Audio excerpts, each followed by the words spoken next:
Yesu nashimwe inshuti za Berwa TV, nizere ko muri amahoro, natwe turi amahoro, turashima Imana. Nta gikuba cyacitse muri twe, nta n'igikuba cyacitse mu bacu. Imana y'amahoro nibishimirwe. Dukunda kuvuga ngo no ku bashuti ba Berwa TV nta nkuru mbi twumvise, kandi nawe bitameze neza mukomere. Ntabwo twabaza Imana ngo uragira ute, kuko nifite urufunguzo rw'ubuzima, none bishobora kwanga ariko ejo bikemera, kuko nibwo bumana bwayo, kandi ibyo dushakira ni byiza gusa ntabwo ari ibibi. Reka dusuze inshuti zacu ziri mu Rwanda, inshuti zacu ziri Malawi, inshuti zacu ziri Kenya, Tanzania, Zanzibar, aho muherereye mu mpande enye z'isi, mwiyumve mikaze kuri Berwa TV. Tudatinze rero reka twinjire mu ijambo ry'Imana nk'uko bisanzwe. Imana mu izina rya Yesu Kristo, nyakubahwa, Imana y'amahoro n'urukundo, Imana y'ubuntu bwinshi, Imana y'imbaraga n'imbabazi, Imana yaturinze kuri uyu munsi, akira icyubahiro.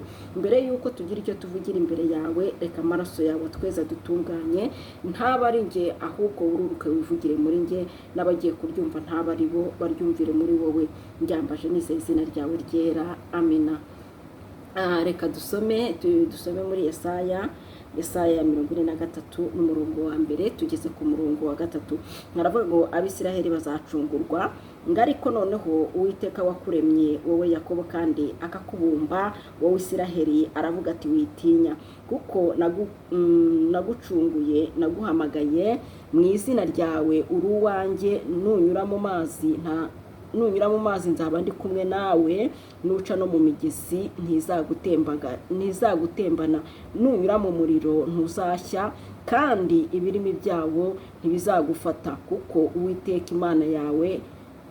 ndi Uwiteka Imana yawe, uwera wa Isiraheli. Mwakire neza ijambo ry'Imana. Ijambo ry'Imana yatubwiye ngo ariko noneho Uwiteka wakuremye wowe Yakobo kandi akakubumba wowe Isiraheli. Ngariko noneho Uwiteka wakuremye wowe Yakobo kandi akakubumba. Aha muri Yakobo ukuremo Yakobo ushyiremo izina ryawe, uvuge ngo ariko noneho Uwiteka wakuremye wowe mama Berwa akakubumba, arakubwira ngo witinya. Ntabwo nzi ibintu biguteye ubwoba muri iyi minsi. Buri muntu wese hari igihe ahura n'ikibazo, cyangwa hari igihe aba ari mu buzima bumuteye ubwoba, ariko ijambo ry'Imana rituzaniye ihumure. Aravuga ngo witinya. Icyaba kiguteye ubwoba cyose, impagarara zaba ziri mu mutima wawe zose, ijambo ry'Imana riratubwiye ngo witinya. Birashoboka ko hari impagarara ziri muri wowe, birashoboka ko hari ibibazo ureba ukabona bitinyitse, ariko ijambo ry'Imana rirakubwiye ngo witinya. Aratubwiye ngo nuca mu muriro, niduca mu muriro ntabwo umuriro uzadutwika, nitunyura no mu mazi ntabwo azadutembana. Turi mu isi dufashe igihe mu ntambara, nta kabuza ibisitaza byo bizaza, nta kabuza by'ibigeragezo bizaza, ariko Uwiteka tubwiye ijambo ryiza. Aravuga ngo ariko noneho wowe Yakobo mugaragu wanjye witinya, nunyura mu mazi ntabwo azagutembana, nunyura mu muriro ntabwo uzagutwika. Ni iki cyaba kiguteye ubwoba muri iyi minsi? Ni iki cyaba gitumye urara udasinziriye? Ni iki cyaba gitumye urarana amaganya? Ni iki cyaba gitumye urarana ishavu? Witinya. Haravuga ngo kuko naguhamagaye witinya. Aravuga ngo kuko Uwiteka kuko ndi Uwiteka Imana yawe. Iyo ufite Imana nk'umutabazi mu buzima bwawe, ukagira Imana nk'umubyeyi mu buzima bwawe, ugahereza Imana agaciro, ukayegurira urugendo rwawe rwose, ukayegurira itangiriro ryawe, ukayereka buri kimwe cyose, ntabwo ijya igutererana. Birashoboka yuko watangira bizinesi igahura n'ibibazo, ariko Imana ibiri kumwe nawe. Birashoboka ko mu murimo w'Imana wahura n'ibibazo, ariko Imana ibiri kumwe nawe.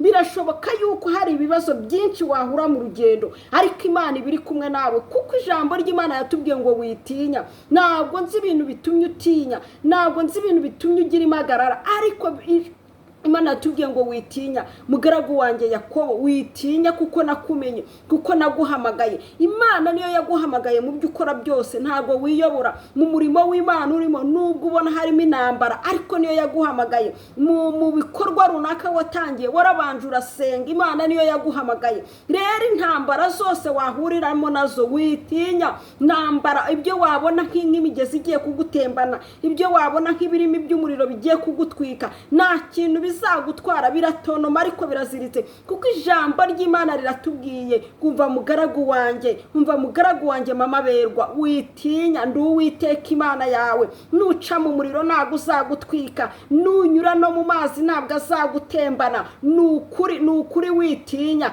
n'ibirimi byawe ngo ntabwo bizagufata. Ushobora kumara igihe mu kigeragezo ariko Imana ntitume hari ubona ubuzima ubayemo, ushobora kumara igihe mu ntambara ariko ukazisohokamo wemye. Niyo mpamvu nkubwira ngo witinya intambara zose urimo witinya, ibigeragezo byose urimo witinya, kuko Imana irahari kandi Imana ishoboye byose. Nukuri igihe tutanajya dushoboza nuko atuzana iterabwoba, nuko adukanga tugakangika, nuko aza akadufata agadufatira mu ntambara no mu bigeragezo turimo. Ariko ijambo ry'Imana riratubwiye ngo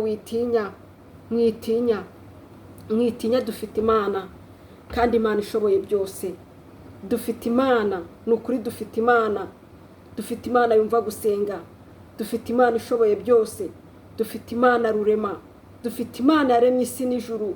Nukuri dufite Imana nk'umutabazi, dufite Imana nk'umurengezi.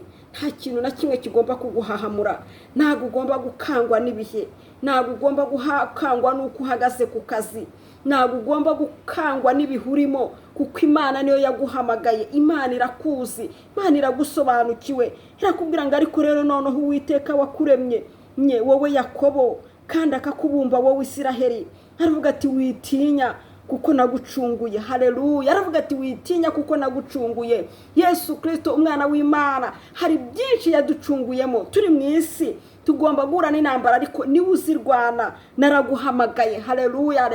Byonyine kuba Imana yaraguhamagaye ikakwiyereka ikaguha agakiza ni iby'agaciro. Naguhamagaye mu izina ryawe, uri uwanjye. Haleluya. Uri uwanjye. Iri jambo riranejeje kuba ndi uw'Imana, icyo gusa kuba ndi uw'Imana, kuba Imana inzi, kuba amazina yanjye yanditse mu gitabo cy'Imana, mu gitabo cy'ubugingo, kuba Imana inzi, izi kabizi n'amazina yanjye, iranzi nawe irakuzi, izi amazina yawe, izi uwuriwe, izi ibyo ukora, ibyo ubuzima ubayemo bwose Imana irabuzi. Witinya, irakubwira ngo ndakuzi witinya. Niki gitumye muri iyi minsi abantu bahagaritse imitima? Imana iduha imbaraga, Imana idukomereza amaboko, Imana itwiyerekesha ikiganza cyayo, Imana iturwanirire mu ntambara tuzi n'izo tutazi.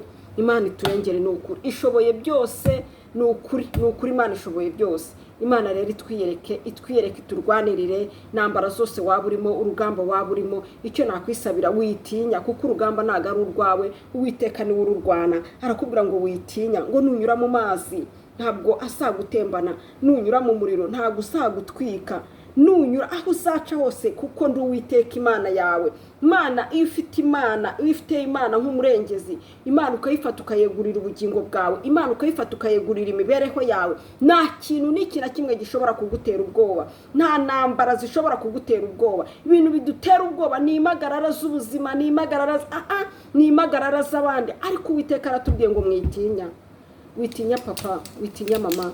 Ntabwo nzi intambara ufite, ntabwo nzi amakuba ufite, ntabwo nzi ibibazo ufite, ariko witinya kuko Uwiteka arakurengeye kandi Uwiteka aragukunda. Abana nawe ku manywa na nijoro akwiyereka uko bwije n'uko bikeye. Ni ukuri witinya. Dufite Imana, dufite byose. Ni ukuri twabonye Imana mu buzima, twabonye Imana itugirira neza, twabonye Imana itwiyereka, twabonye Imana iturwanirira, twabonye Imana iyo ifashe ukayiha ubuzima bwawe bwose. Imana iraza ikabushyira ku murongo, Imana iraza ikakwiyereka, Imana iraza ikakurwanirira, Imana iraza ikakurengera. Twabonye Imana. Ni ukuri dufite ibihamya byo guhamya Imana, dufite byinshi byo kuvuga ko Imana yatugiriye neza. Buri muntu wese umuhagaritse ari ukavuga ngo uvuge uko Imana yakugiriye neza, ntabwo yabura icyo avuga, kuko icyambere twaciye mu bikomeye ariko Imana iraturwanirira. Rero kuba turi wose uko turusha abandi gukiranuka cyangwa kwera, ahubwo n'urukundo rw'Imana. Uru rukundo rero aho wavuye hagomba kugutera kutatinya. Burya Imana yatubwiye ngo witinya, hagomba kukwemerera kudatinya. Ni iki giteye ubwoba abantu? Ni iki gitumye imitima y'abantu irari ihagaze? Ni ukuri tubwire imitima, ubwire mutima wanjye tuza. Nawe ubwire mutima wawe uti mutima wawe tuza, kuko Imana niyo yaguhamagaye. Imana ifite urufunguzo rw'ubuzima, Imana ifite byose mu biganza. Imana yagiye idukubira inshuro tutabara. imana y'amahoro ibishimire. Reka dusenge imana tuyibwire ngo mana dukomereze imitima, twiteho, turwanirire, tubere maso, tumara ubwoba. Imana igira icyo ikora mu buzima bwacu kandi dukomereza amaboko. Mana mu izina rya Yesu Kristo, nyakubahwa Imana y'amahoro n'urukundo, Mana y'ubuntu bwinshi, Imana y'imbaraga n'imbabazi, Mana data yaremye isi n'ijuru, Imana nyaguhora ku ngoma. Data wo twese turagutabaje, reka amaraso yawe atweza dutunganye, dukureho umugayo wose. Ubwoba nibwo bwadutashye, twaracogoye n'ukuri, ntago tukifite kwizera n'ibyiringiro by'uko ushoboye byose. N'ukuri abamama bagize ubwoba bw'ubuzima, abapapa bagize ubwoba bw'ubuzima, abasore n'inkumi bafite ubwoba bw'ubuzima. Ariko ndaguhendahenze muri aka kanya, ndakwinginze wowe ugira neza bugacya bukira, ndakwinginze byiringiro byanjye, ndaguhendahenze Imana y'amahoro, ndaguhendahenze Imana y'urukundo, ndaguhendahenze Imana y'ubuntu bwinshi, ndaguhendahenze Imana y'imbaraga, ndaguhendahenze Imana yuzuye kugira neza.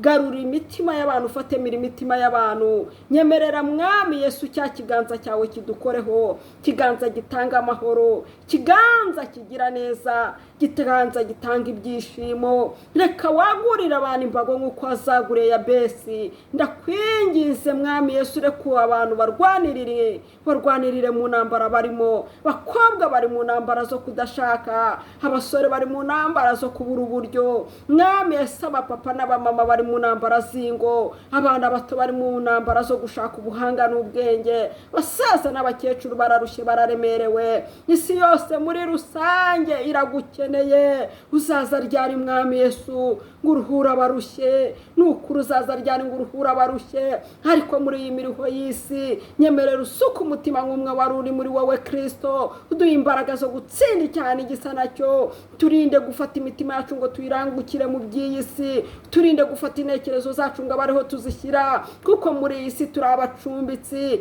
Uwiteka Imana y'amahoro, Imana y'urukundo, Imana y'ubuntu bwinshi, Imana y'imbaraga n'imbabazi, iwacu sino turi abacumbitsi. Niyo mpamvu tugusaba ubwenge bw'uko dukwiye kubaho n'uko dukwiye kwitwara, kugira ngo tuzahegera heraho mu ijuru nta rubanza dufite, n'ukuri nta byaha nta n'ibicumuro. Ndakwinginze wa Mana yanjye we, reka buri muntu wese umukoze ikara ryaka ku munwa, habashe kukumenya no kugusobanukirwa, habashe kukuvugira, habashe kukuba no kukubahisha. Fatamira imitima yacu n'ukuri, ibashe kuba ari we yubaha. Kandi Mwami Yesu, wa mutima uri muri wowe n'abariho kutugenga no kutuyobora, kandi ibyo ushaka n'ibyo ushima aba ari byo uduha, aba ari byo utwereka. Mu izina rya Yesu mbyambaje nizeye, amen. Shalom, shalom inshuti zanjye, ndabakunda n'ukuri. Tugire wa mutima nk'umwari uri muri Kristo. Niba unyuzwe n'ijambo ry'Imana, kora subscribe, share na comment. Tujye tubana mu ijambo ry'Imana rya buri munsi na mama berwe. Imana y'amahoro ibaho umugisha, ariko ubwoba nibushire, kuko mwana w'Imana yaratsinze, kandi yatsinze ku bwanjye nawe. Rero ntukore subscribe nk'umuhango, ahubwo ubikora ubikunze, kuko hari icyo ukuye mu ijambo ry'Imana. Shalom, shalom.